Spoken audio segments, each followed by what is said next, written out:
right, so in your Schoology, all of my students have access to this, okay? If there's any seniors or level 2 students that want access to this, you absolutely can have access to this. Okay, seniors, on your NOCD test, somebody tell me what the largest percentage of your performance task is. Anyone? Go ahead. Is it, oh wait, is it skill? Is it what? Like The performance task. Yeah. What's the largest percentage? Like what task is the largest percentage? Oh, I don't know.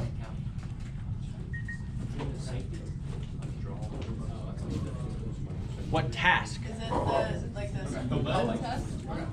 On your NOCD test, what task is the largest percentage? Safety. What? The setup. Go ahead, Tom. The setup.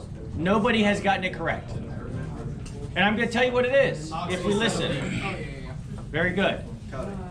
Oxyfuel cutting on your NOCD test is 22% of your test. Okay? There are 6 tasks on your NOCD test. There is 22% of your NOCD test, that is your performance task, that is oxyfuel cutting. For you seniors, some of you have touched an oxyfuel torch as a rotator in my class, and either somebody has set it up for you the last 3 years, or you haven't done any oxyfuel cutting. So when NOCD comes at the end of the year, and you can't set up the oxyfuel torches yourself, number one, you're gonna look a little silly in front of the judges, and number two, you just failed 20% of your test. If you failed that portion, the pass rate is 70-something%. So it's already dropped your grade down to an 80%. That means you have to get a near perfect score on the other 5 performance tasks in order to pass the test. That's why you guys are all sitting up here right now going over the oxyfuel. Mr. Hughes and I actually talked about this morning. You know, I had mentioned to Mr. Hughes that I'm going to go over oxyfuel again with my students because it's very important, and it is a great idea to go over it with the upperclassmen. Right? You get to welding 2, Mr. Hughes doesn't go over the setup and the tear down of the torches and what all the gauges mean. Why? Because you learned that in my class, and you should already know how to do it by the time you get to his class. So that's why we're going over this again. Now, my students, this should all be fresh in your head, right? Because we've gone over it the last few days. But you upperclassmen, some of it might be fresh in your head, some of it might not, okay? So an oxygen tank, it's usually the green tank. Sometimes they're orange. It really depends on the gas supplier and what they want to paint that. But a full oxygen cylinder has 2,200 pounds of pressure in it, okay? 2,200 pounds. There's a lot of pressure in those tanks. You never operate or move an oxygen tank without a protection cap on it. What does it do? It supplies the oxygen to support combustion. Now remember, the 3 elements of the fire triangle. You need oxygen, you need a fuel gas, and you need heat. If you take away one of those components, you don't have a fire. So oxygen in itself is not a flammable material. Oxygen, when introduced to the other 2 elements, is flammable. Oxygen is combustible, can explode when it's introduced to those other elements. The other thing that we have is acetylene. This is the most widely used fuel gas. Now, it's not the cheapest fuel gas, but it's the most widely used. There are 2 other gases up there. Somebody name one for me. Go ahead. Propane. Propane. So where do you think propane in cutting is mainly used? Go ahead. On rusty materials. Well, I mean, acetylene is used on rusty materials. It's a good guess. But propane is mainly used in things like scrap yards, junk yards, where there's a lot of rusty materials, right? It's cheap, right? You might see MAP gases also in a lot of junk yards, right? But MAP gases and propane don't burn as hot as acetylene. So that's one of the reasons why we use acetylene. So usually when you're using propane, you have to burn a little bit slower as far as your travel speed goes. Anybody know what MAP stands for? M-A-P-P? It's a mixture of a few different gases. It's called methylcetylene propadiene, is what it's called. Methylcetylene propadiene. It's a mixture of a few different gases. Acetylene, it's dissolved in acetone inside of your tank. So we briefly talked about this yesterday. If I were to open up an acetylene tank, there's going to be porous material, kind of looks like a sponge, inside of this acetylene tank. Now what happens is the acetone, the liquid, is sucked into the this porous material, and then the gas is brought out of that porous material, okay? That's how you extract the gas out of your acetylene tanks. Now, in addition to that porous material or that sponge-like material, there's also two fusible plugs that are made of lead. Lead has a very low melting point, right? So these fusible plugs are made of lead. And why do we think that they're down at the bottom of the tank? Go ahead. Safety feature. Safety features. What happens when a bottle gets hot?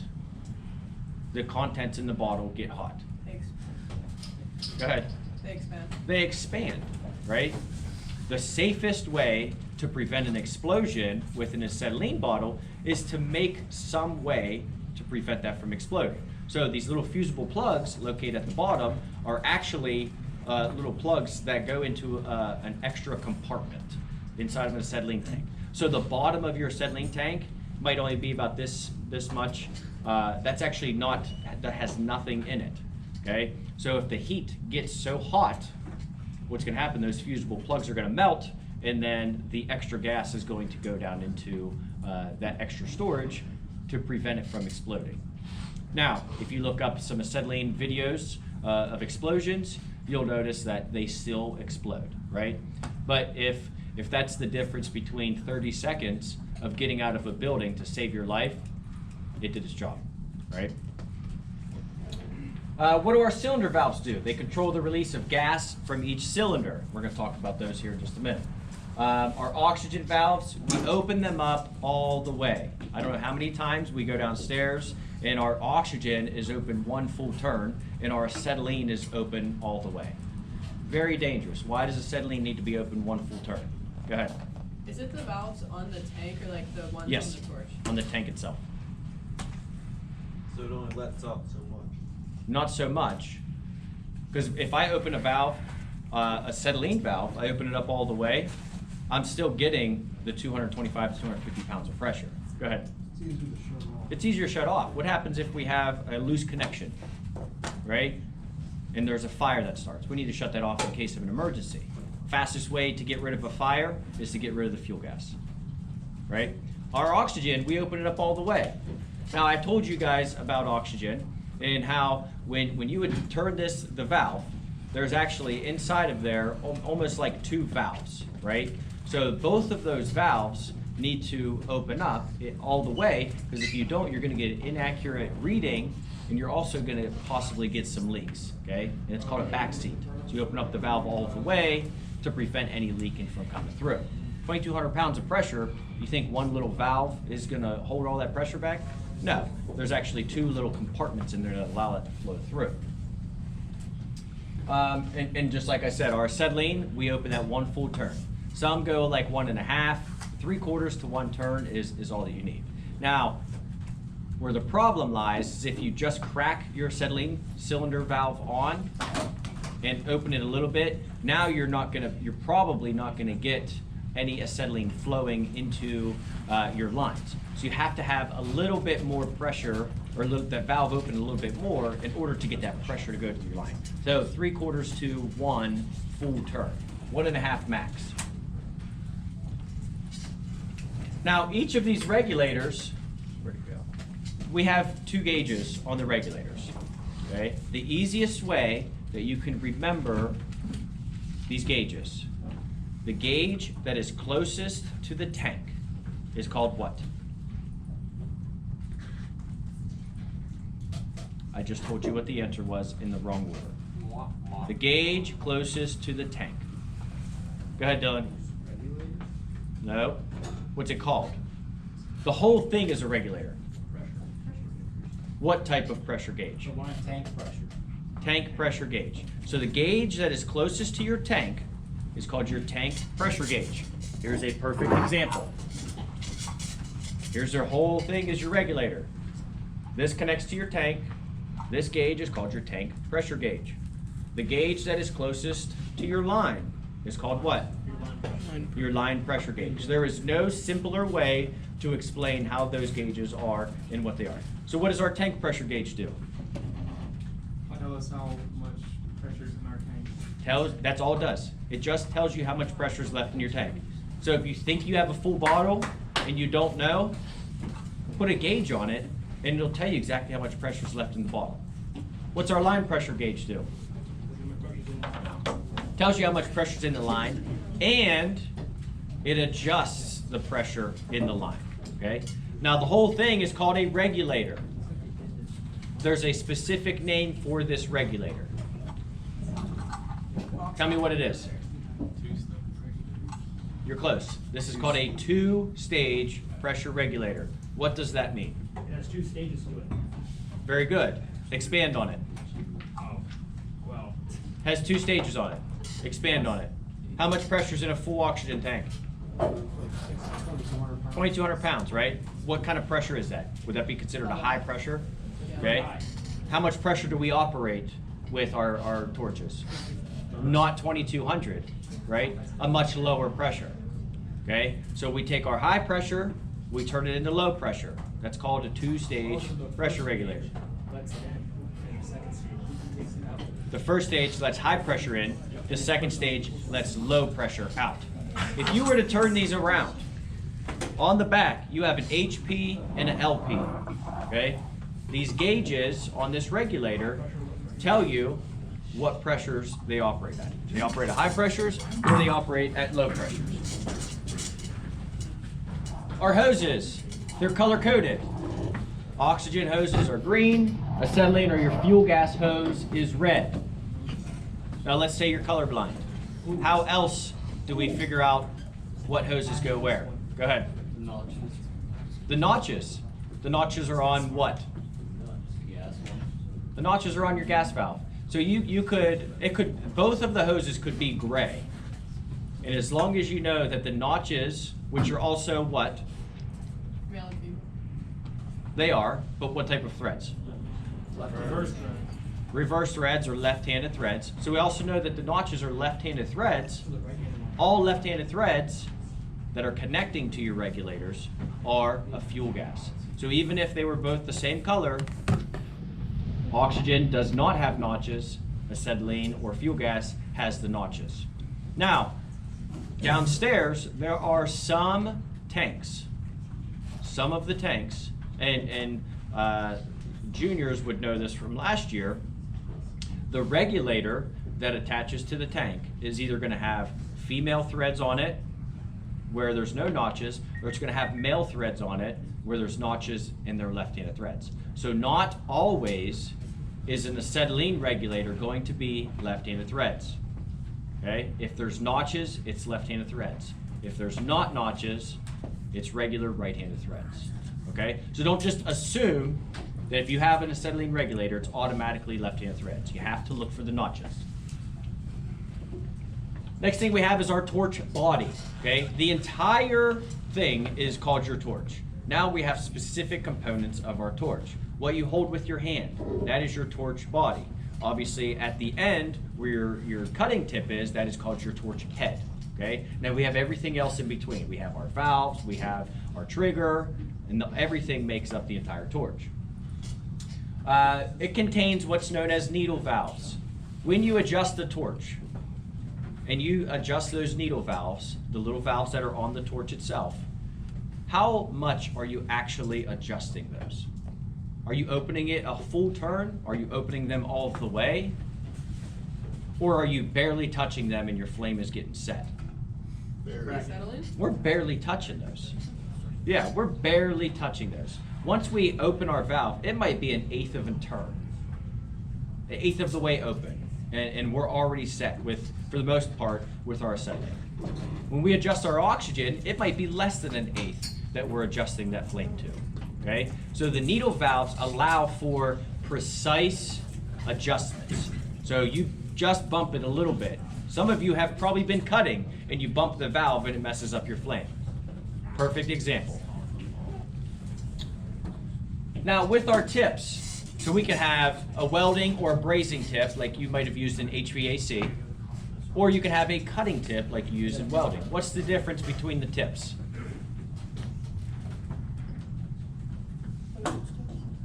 What is it? The difference between a brazing tip or a welding tip and a cutting tip. Go ahead. The amount of holes they have in the. Yeah, the amount of holes that they have. How many holes are in a welding tip? 6. A welding tip. One. One. You have one hole. So your oxygen, your acetylene mix in that tip, and now you just have your welding tip. How many holes are in a cutting tip? 6. It could be 4 holes, it could be 5 holes, it could be 6 holes. That actually depends on the tip size. Okay? Generally, the smaller the tip, the more preheat holes you have. The larger the tip, the less preheat holes you have. And the reason being is because the larger the tip is, the larger the preheat holes are. The smaller the tip, the smaller the preheat holes are. So let's say we have 6 preheat holes. And then there's one hole directly in the center to make number 7. The holes that go all the way around your torch, those are your preheat holes. Anybody know what the melting point of mild steel is? 55. 2200. You're very close. 2500. No. 2250. So now there's a range about 1800 to 2250, but the most accurate number is probably going to be about 2250. So the preheat holes on your Oxyfuel torch, what do? They take that they take that metal and they liquefy it to that 2250 degrees. How hot's your torch burning? If you have a neutral flame set, how hot's it burning? About 6,000 degrees, right? So we're using our preheat holes, our flames, and we're melting using a 6,000 degree flame. So now, once we've melted that material, the next step is to get rid of it. That's where the center hole in your torch comes into play. You squeeze the trigger, now we just blew out all of that liquefied metal and we started the cutting process, okay? What materials can you use to cut with Oxyfuel? Mild steel. What materials can you cut with Oxyfuel? Mild steel. What else? What is it? Anyone? Iron. So we have mild steel. You say iron, Yeah. which is a part of mild steel. Anything ferrous? Yeah, any type of ferrous material. So what is ferrous material? Magnetic. Yeah, anything that contains iron, right? So what would be a non-ferrous metal? Aluminum. Aluminum.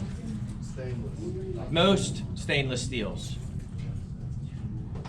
So can we use a torch to cut aluminum? Can we use a torch to cut stainless? Yeah. You can, but what's gonna happen? It's gonna work. Stainless steel doesn't rust, right? So by using an Oxyfuel torch, we've now just started a rusting process. We've put oxidation into our stainless steel. So now we've just contaminated the stainless steel. Will it cut stainless? Absolutely. Is it wrong? Absolutely. Will it cut aluminum? It's not gonna cut it, but if you hold it there long enough, it's gonna melt it away. You could consider that cutting, but is it gonna preheat that to its liquefied state and then you squeeze the trigger and it's gonna make a nice cut? No. You have to use a plasma cutter. Or a cutoff wheel, which it just then embeds all the aluminum into the cutoff wheel, but you can still use it, right? Now, what are our typical operating pressures? So when you guys go out into the workforce, and I know some people probably say this, and your boss tells you to set up the torch and you set it up to 30 pounds of oxygen and 3 pounds of acetylene. And your boss says, listen, John, we're cutting with 3-inch thick material. You're not gonna cut through that with 30 pounds of oxygen pressure. Why are you setting it to 30? And you're gonna say, well, because Mr. Sapanik said we have to set it at 30 pounds and 3 pounds. That's not what Mr. Stepanek said. 30 pounds of pressure is a starting point. 3 pounds of pressure is a starting point. Just like any type of welding that you do. If you're stick welding on a piece of 1/8 inch plate, are we gonna start at 150 amps? No, we're probably gonna start at maybe 50 amps, right? And then we're gonna adjust from there depending on how the weld looks. Same thing with cutting. Now, that pressure setting is going to be determined by a few things. What is one way that that pressure is going to be determined?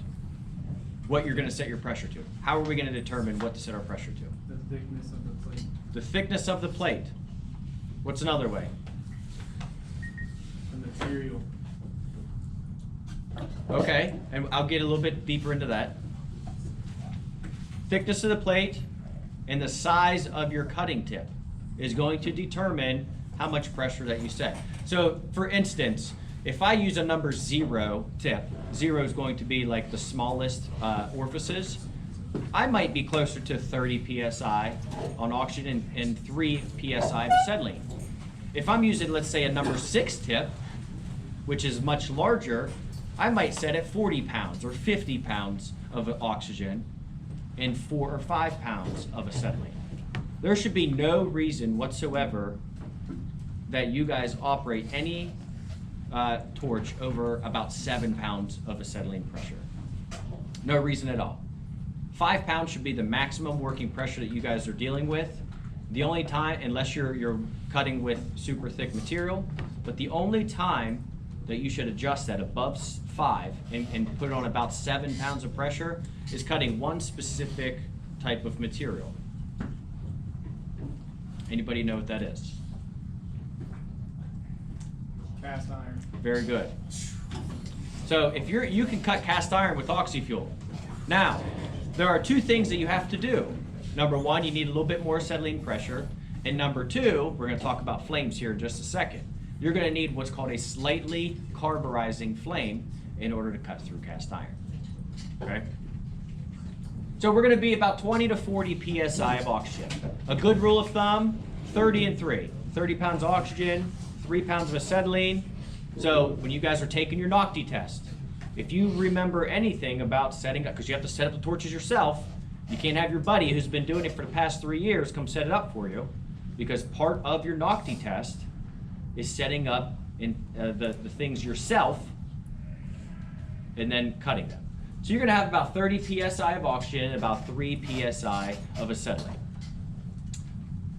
Now, like I said, that number is gonna go up, that number is gonna go down, but for what you guys are doing, 30 and 3 is going to be the best option. Now, the 3 flames that I talked about, I already told you one of them. Somebody give me one of the 3 flames. Go ahead. Oxidizing. An oxidizing flame. What does an oxidizing flame do? Too much oxygen. Very good. Oxidizing means you have too much oxygen. Now, the easiest way to adjust that, so you can do one of 2 things.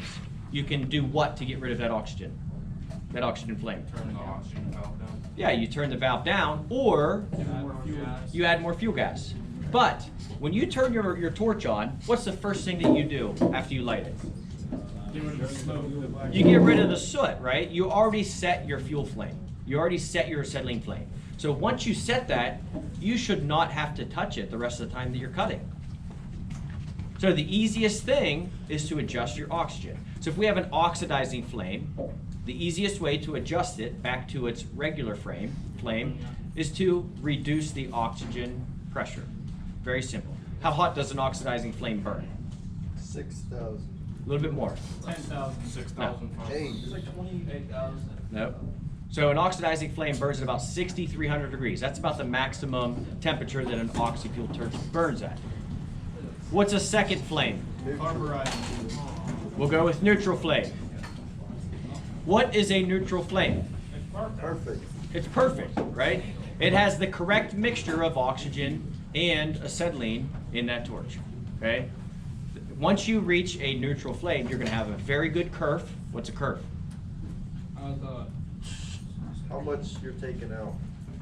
Okay, so the gap produced by your cut, right? How smooth your cut is, that's called your curve. So you're gonna have a real nice curve if you have your settings set correctly. What's our third flame? Carburizing. Now I just told you guys what a carburizing flame is. It is what? Too much gas.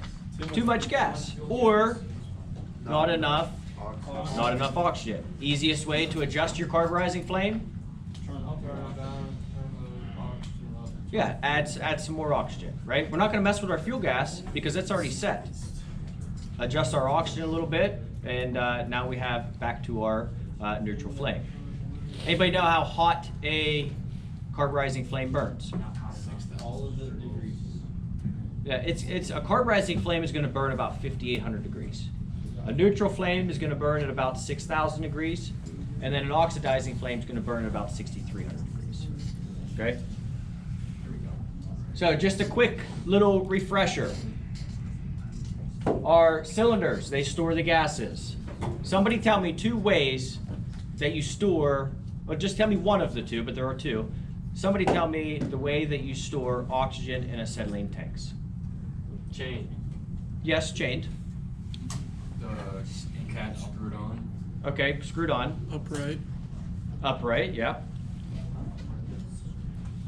Wait, nobody's answered the question yet. 5 foot wall. Those are all accurate, right? Somebody just said it. 5 foot wall. A 5-foot barrier wall, able to withstand the intense flames for up to 30 minutes. Okay? It doesn't matter about the width, as long as the width is wider than the acetylene tank. What's the second one? In the storage room.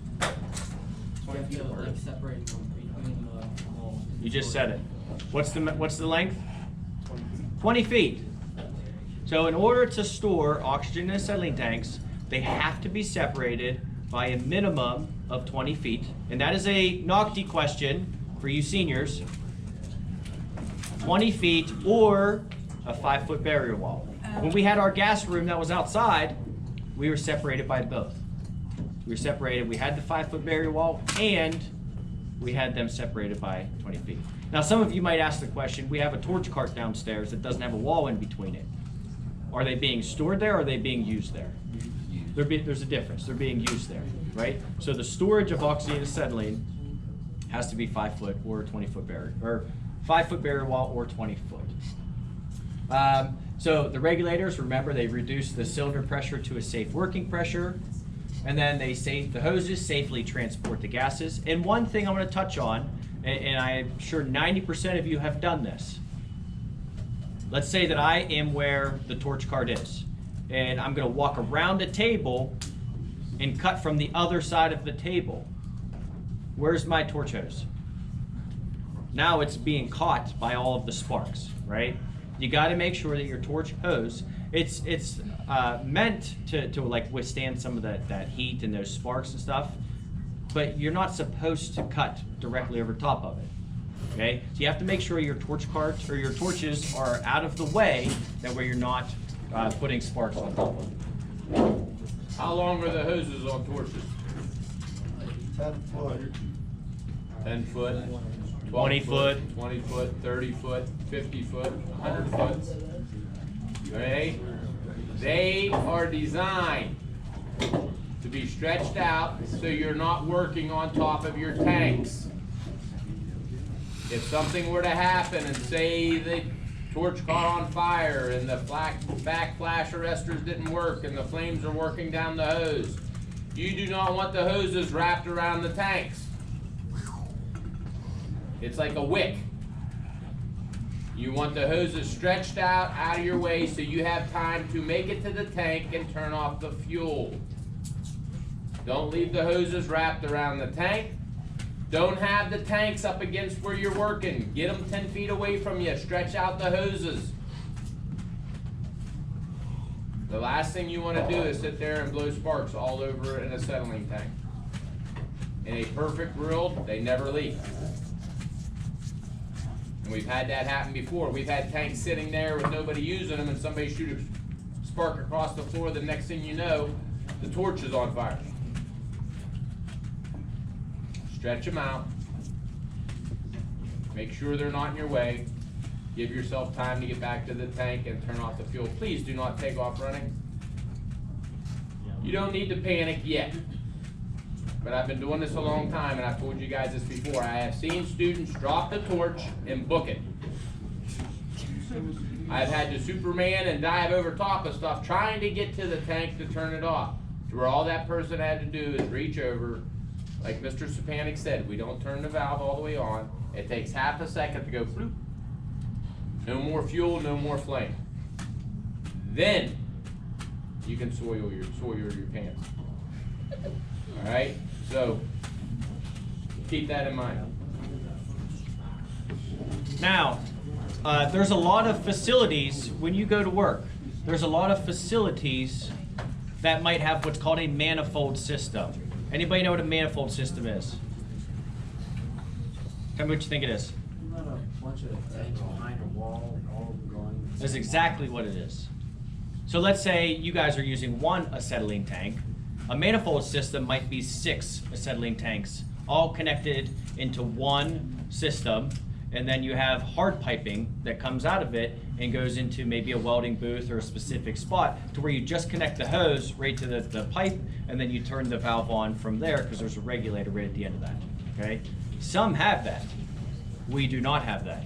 Just make sure, and I see it all the time, students will grab an Oxyfuel torch and they'll literally be like leaning up against it, and then they're the only thing that's in between the torch and the table, right? If there's a 10-foot on it, use the 10-foot. We have 2 sets of torches downstairs. One of them has 2 hoses combined together. There's 20 foot on that. You don't need to have the torch on top of you in order to be able to cut. Now, we talked about flash arresters. Somebody remind me what a flash arrestor does. It prevents something. Flashback. Prevents a flashback. Okay? What's a flashback? Whenever the Flame goes back into the pipe. Yeah. The flame takes its way back into the torch. Okay? Flashback arresters are one-way valve, also known as check valves. The difference between a flash arrestor and a check valve does not stop a flashback. A flash arrestor stops a flashback. Okay? Allows stuff to go through one way, but not the other. Now, the last thing that we have here. I don't know what to do. Our oxygen hose. Number 3, oxygen tank. Number 4, the whole thing. It's pointing for the whole thing. This is a regulator. Okay. Number 5, what's it closest to? So closest to the tank is our tank pressure gauge. What's number 6? Line pressure gauge. Closest to the line, it's the line pressure gauge. Number 7 is what? What type of regulator? 2-stage. It is a 2-stage, but it's your gas regulator. Number 8? Gas tank. Gas tank. Number 9 is your acetylene hose or your fuel gas hose. That is your torch tip. That is your torch tip. Now, number 11, That's just oxygen. number 11, somebody might try and say something, but what I actually want is the other thing. The valves. Very good. So number 11 is actually pointing at your needle valves, right? Number 11 could be misconstrued as the entire torch, which, you know, in that sense, you're not wrong, but I'm pointing directly at the valves, the needle valves themselves. Yes? Why are both lines green? Oh, this line here? Yeah. I think that it's just a bad picture. That line's red. Yeah, well, so the red should really be here, but I think it's just a bad picture. Don't believe the picture, guys. I grabbed the picture because it's color coded, and then I labeled everything on it.